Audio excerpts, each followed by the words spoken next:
Like any loss of life, it's extremely hard, extremely difficult. A lot of unanswered questions, a lot of questions surfacing. But the family is more worried about the loss of everything. And with unanswered questions, eventually they'll be answered. But what we truly need is support from the community. That's the important thing right now. Support from the community and for everyone.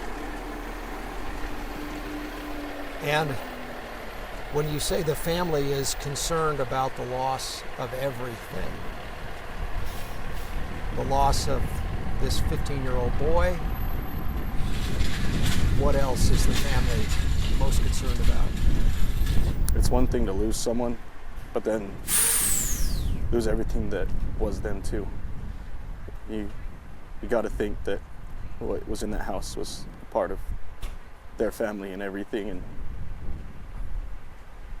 he was a part of that too, and that loss is more than just a life. It's their whole livelihood. They have nothing now. They have absolutely nothing. How many people were living in the house?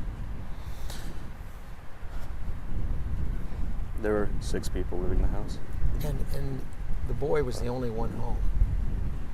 There was actually 5 people living in the house. 5 people live in the house, okay.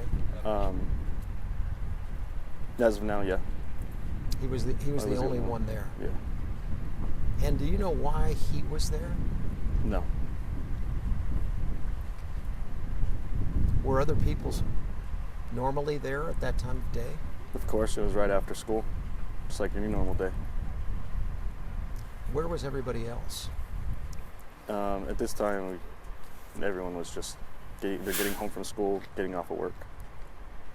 Yeah. So, I know that the family doesn't want to reveal the name of the boy who perished. What can you tell us, though, about him?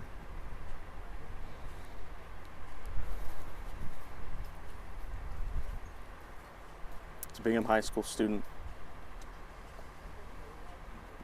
Just like any high schooler, had friends, had a community of friends, had a lot of people that loved him and cared for him, and like he still had his whole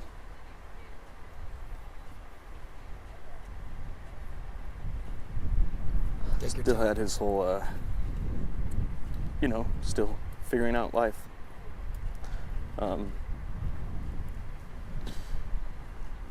He enjoyed playing video games like any high schooler, and he was good at it, and very intelligent when it came to a lot of things, and just a loved brother and son, nephew and grandson by many.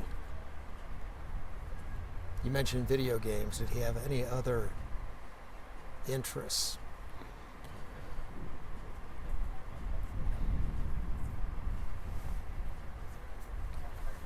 Driving, cars.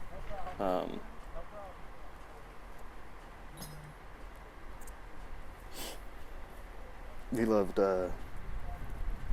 Roxbury smoothies. Okay. The family asked why you see all the blue up is to support him as well. Blue was the color that he loved, and it's one thing that the family has asked to support him is put up blue lights or blue ribbon in honor of mourning. Does the family have a sense as to why this happened? At this time, no. The fire departments, many investigators, fire marshals, we've heard that they're flying people out of state to come and investigate. We know that the gas company has ramped up their efforts significantly.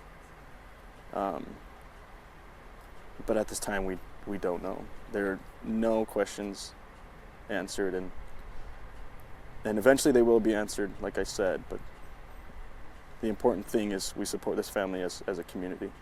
Give them what is needed back, They have no toiletries. They have nothing, no clothes, anything left. It's the answers will come eventually, but as of now, the support that this family needs is more than the answers.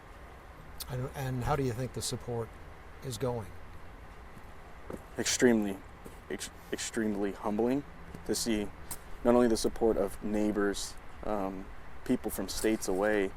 The respect news agencies has showed to this family is something that I thought was lost, and it's very, very good to see that everyone's coming together to help them.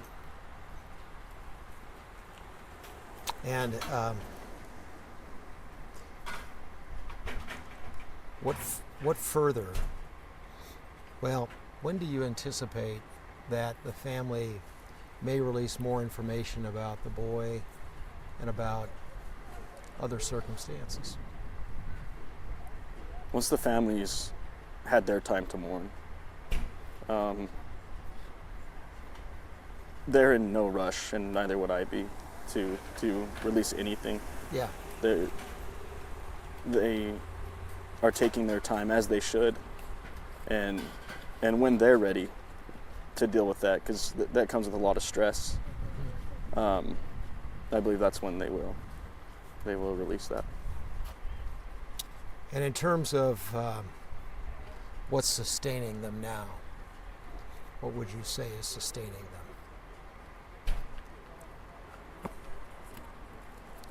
Just the outreach of community, the support. The GoFundMe was started, and it's beautiful to see how many people have supported them and are coming out and just showing that our community cares in Utah.